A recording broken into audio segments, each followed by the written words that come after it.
बिगू जी महाराज हाथ में पहलो रोटी रो ग्रास दादो रोटी जीवन लग गया। एक औरत की हल्की हल्की रोने की आवाज सुनी। सजनों, जो सुरवीर शस्त्र को धारण करता है, जो वीर हाथ में शस्त्र रखता है, किसी अबला की आवाज को रोते हुए सुन ले और भोजन ग्रहण कर ले, वो कभी सुरवीर नहीं हो सकता। दादा को आवाज आई कि हो ना हो कोई औरत की रोने की आवाज है। दादा ने वहीं पर भोजन को प्रणाम किया, अन्न देवता का तिरस्कार नहीं किया और उस पहले निवाले को दादा ने खाना उचित नहीं समझा। पहले निवाले को दादा ने ग्रास को वहीं रख दिया। बोले हे अन्न देवता, साइड मारी जरूरत की ने है, वो ग्रहण तो मैं बाद में ही कर लेसू। दादा बारे आया तो एक मिश्रानी एक ब्राह्मणी रोती देखी। बोलिया बहन अरे मैं कहीं विपदा पड़ी। तो वह मिश्रानी बोली कि हे बिगू जी महाराज, हे मारा पावना, मारी गाया चोर ले गया, राठ ले गया, राठ मारी गाया ने बे काट देवेला, बे गाया ने खत्म कर देला। हे बिगू जी महाराज, आप मारी गाया री वारा चलो, मारी गाया ने बचाओ। धन्य है रे जाकर जाटारा बेटा वीर बिगा जी महाराज। अन्न भगवान को वहीं छोड़ करके मानसर के गांव के लोगों को बोला चलो मेरे साथ गायों की वार चले। लेकिन एक भी इंसान, एक भी आदमी दादा के साथ वहां रवाना नहीं हुआ। तो धन्य है ये रीडी बिगा की वीर परशुदा भूमि। तावनिया ब्राह्मण, जाकर गोद के सेन, बागड़वा मेरासी और काड़वा कामदार, चारों ने अपनी मित्रता निभाई और वीर बिगा जी महाराज को बोले दादा आप अकेले मत जाओ, हम आपके साथ चलेंगे। चारों मित्र वहां से रवाना हुए और सदनों वहां से वो रात गाय लेके चले गए थे 35 कोस 105 किलोमीटर दूर। उस गांव का नाम था चेतारण। आज वो दुनिया में नहीं है, वो गांव बिल्कुल तबाह हो चुका, खत्म हो चुका है। और वहां पर उनकी जोड़ी थी जिसे कहता राठाड़ी जोहड़ी। तो देखो वो ब्राह्मणी रोती रोती आई और दादा ने कहीं क्यों लगी।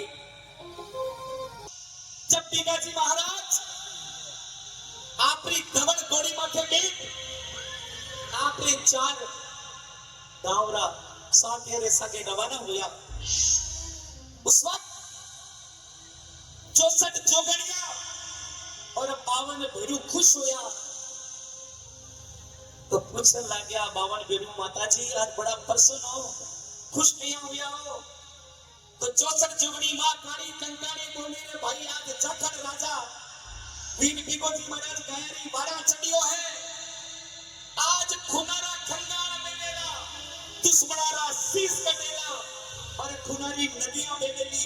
आज मैं जी भर करके खून पीऊंगा और दुश्मनारे माथे आज मैं नृत्य करूंगा। वीर बिगो जी महाराज 105 किलोमीटर दूर 35 कोस राठाड़ी चौड़ में जान में दुश्मन ने ललकारे रे दुश्मनों, अगर थे थरा प्राण चाहो तो बड़े मिश्रानी गाया दे दो, नहीं तो थारी मृत्यु निश्चित है। बिगो जी महाराज मात्र 5 आदमी सागे हा, वे दुष्ट, वो पापी, वो हत्यारे बहुत सारी संख्या में थे।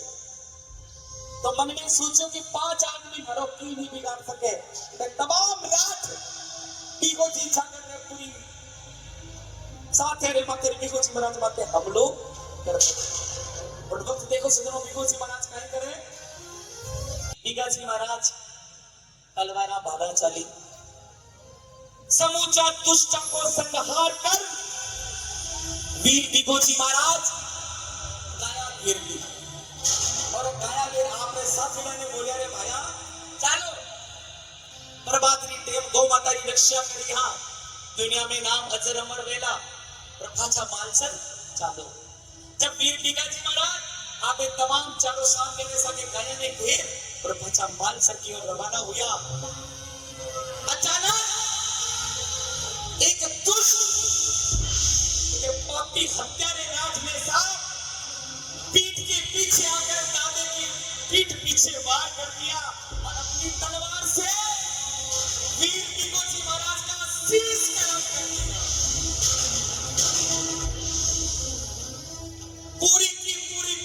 की सृष्टि रुक गई। वीर भिकाजी महाराज का शीश एक भोग की जाने में भोग वर्ष पर जाके अटक गया, लेकिन अभी भी धवल घोड़ी पर वीर भिकाजी महाराज का धड़ कायम विराजमान था। हाथ में तलवार लिए दादा बैठे थे, गायों की आंखों में आंसू थे। सब साथी नतमस्तक होकर के नीचे मुंह करके खड़े थे। आज हमारा भिकाजी महाराज दुनिया में गाय रो रही थी, आसमान रो रहा था, ये धरती रो रही थी। आज गौ माता का रखवाला दुनिया में पूरी सृष्टि में सुनसान सन्नाटा छा गया था। तब भिकाजी महाराज के उस श्रीमुख से आवाज आई कि शक्ति देना शक्ति। आज अगर इन दुष्टों का संहार नहीं किया तो ये दुष्ट गौ माता की रक्षा नहीं करने देंगे। एक आसमान से दिव्य पूज आया सुनो, और वीर भिकाजी महाराज की उस धवल घोड़ी पर बैठी धड़ में प्रवेश कर गया। वीर भिकाजी थक करके भुजाएं वापस भड़क उठी। अभी भी वो शीश भोग वर्ष में लगा हुआ था, वही अटका हुआ था, लेकिन भिकाजी महाराज की धवल घोड़ी पर विराजमान, हाथ में तलवार लिए वो तमाम राठों पर टूट पड़ी और एक एक राठ को वापस मारने लगी, चुन चुन कर दुष्टों का संहार करने लगी। सुनेगा साहब उस वक्त का नजारा क्या था। वीर भिकाजी महाराज की वो धड़ प्रकाशमान हुई, एक एक करके उन राठों को सर्वनाश कर दिया, एक भी जात को जिंदा नहीं छोड़ा। लेकिन अभी भी धड़ कहां बैठी थी? अभी भी धड़ धवल घोड़ी पर विराजमान। वीर भिकाजी महाराज की वो धवल घोड़ी गई, उस भोग वर्ष से भिकाजी महाराज का शीश अपने मुंह में पकड़ा। वीर भिकाजी महाराज का शीश अपने मुंह में पकड़ करके और घोड़ी बालसर नहीं रिडी की ओर रवाना हुई। क्यों हुई? क्योंकि भिकाजी महाराज के जो चार साथी थे सजनों, वो भी उस युद्ध में वही वीर गति को प्राप्त हो गए। अब वीर भिकाजी महाराज की धवल घोड़ी जब रिडी में आई, उस समय वीर भिकाजी महाराज की मां सुल्तानी गोदारी विनोनो करेगी, और जब सुनी शीश के धड़ देखी तो मन में घबराहट, और धवल घोड़ी ने क्यों रे धवल, अरे वह घोड़ी किस काम की? वह घोड़ी अभागी है जो आप सवार को शीश कलम करवा दे। वो घोड़ी नरक की चाबी है। जा धवल, भले में शराब धवल, तू नरक में जाने दे। तब धवल घोड़ी क्यों है मां,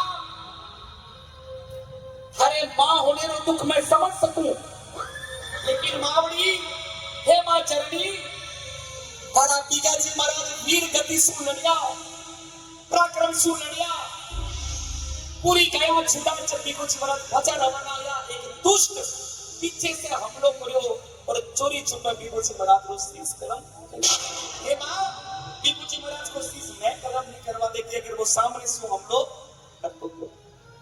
इतने में सजनों रीडीगढ़ का परकोटा सैनिक बन करवा लग गया, तो वो मुंडा में भिकाजी महाराज को शीश नियोड़ी धवल घोड़ी रीडीगढ़ का परकोटा डाकिया छलांग मारी, और ये छलांग के साथ ही सजनों धड़ तो अभी भी उस घोड़ी पर विराजमान थी, लेकिन भिकाजी महाराज का शीश आज जहां पर भी भिकाजी महाराज का मंदिर बना हुआ है, इस मंदिर की जगह वो शीश जमीन पर इस मातृभूमि पर गिर गया, और वहां पर एक वीर भिकाजी महाराज की पावन प्रतिमा निकल गई। जहां पर वीर भिकाजी महाराज का शीश गिरा, वहां पर आज शीश मंदिर है। लेकिन अभी भी धवल घोड़ी पर कौन विराजमान है? भिकाजी महाराज का धड़, बिना शीश के धड़ हाथ में तलवार लिए अभी भी विराजमान है, वो भी नीचे नहीं उतरे। तो सुनिएगा, घोड़ी आगे, भिकाजी महाराज की धड़ अभी भी धवल घोड़ी पर बैठी है। 5 कोस यानी 15 किलोमीटर दूर उत्तर दिशा रीडी गांव से एक गांव आया सजनों। आज उस गांव का पुराना नाम था गोमटिया गांव। गोमटिया गांव में बिगुजी महाराज की धवल पड़ी गई बटे कोई गवालिया गया चरा रिया था। तो जब बिना शीश की धड़ देखी तो गवालिया कर गया चमक गई और गया हाथी में उठी में भागने लगी। और जब गया आपस में जोरदार भागने लगी, समझो एक गाय को सींगड़ो दूसरी गाय के लागियो और फिर खून उछड़ और एक छोटी सी नन्ही सी बूंद बिगोजी महाराज के धड़ के ऊपर गिर गई। बिगोजी महाराज की धड़ काली सु भर गई। जिस गौ माता की रक्षा के लिए मेरे प्राणों का बलिदान दिया था, मेरी वजह से मेरी गौ माता की एक छोटी सी नन्ही सी खून की बूंद आ गई है। तो बिगोजी महाराज की धड़ वहीं पर गिरी, वहां पर एक बहुत बड़ा गहरा खड्डा हो गया और जहां बिगोजी महाराज का धड़ गिरा वही गोमटिया गांव आज का बीघा गांव कहलाता है। सजनों, बिगोजी महाराज की वीर गति की जो तिथियां है उसमें 3 तरह का थोड़ा कंफ्यूजन है। कमेटी भी इस बात का ध्यान दे। बिगोजी महाराज की अधिकांश हम लोग जो हिस्ट्री देखते किताबें देखते उसमें 1393 आश्वज 1300 दिन बताए हुए हैं, आश्वज 1300। लेकिन साढ़े की शादी अखत तीज की हुई तो अखत तीज अगर बैसाख में, एक वो भी एक कंफ्यूजन का विषय है। अब एक बैसाख एक ये हो गई और जबकि की छावलिया गई हुई है, छावलिया में भागने की 13 बताई हुई है और शनिवार बताए हुए हैं। तो इस बारे में आप जरूर ध्यान दें कि ये एक्चुअल तिथि कौन सी है, ना देखी वीर गति प्राप्त हुई। तो बोले और सजनों, जब बिगोजी महाराज वीर गति में प्राप्त हो गया तो बिगोजी महाराज का छोटा बहन हरिया, जब हरिया को देवरो है, ये भी आपने भाई नारे सती होया, जमीन फाटी और धरती में प्रवेश कर गया और अपने साथ एक बछड़ो गौ माता को वो भी प्रवेश करियो। तो बोली अरे भाई नारी सती होगी